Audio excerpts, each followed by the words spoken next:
One thing that happens when we watch film is after a game, athletes are emotional, or even if it's 2 days, 3 days after the game, but we're going to sit down and watch it.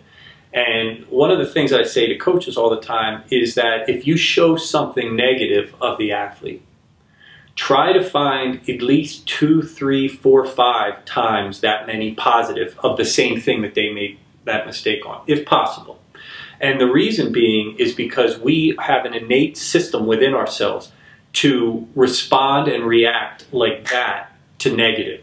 So think about it this way. If you're in a big open room and all of a sudden you hear a loud noise, a crash, how quickly does your head snap to that? Why? Because there's a piece of fear. Like, what's going on? I need to react and respond.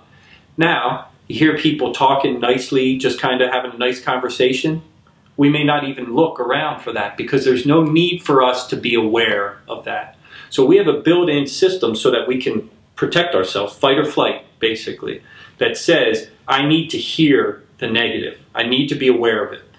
Problem with that is that for the athlete, what that means is when they make a mistake where they have somebody with a negative interaction with them, they hear it, they feel it, they see it 5 times what we do the positive.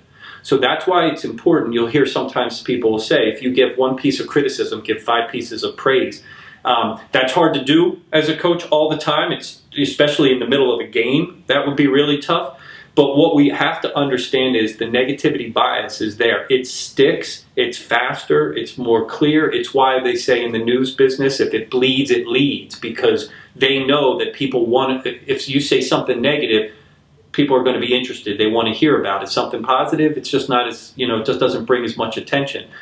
And so it's why the system works that way, and it's also why you have to be very, if you're negative to your team for an entire practice, you're going to have them in a negative place. There's no 2 ways about it. So you have to, if you can possibly finish a practice, finish a session of feedback, whatever, with something that's positive, maybe twice as much, that's what you're looking for.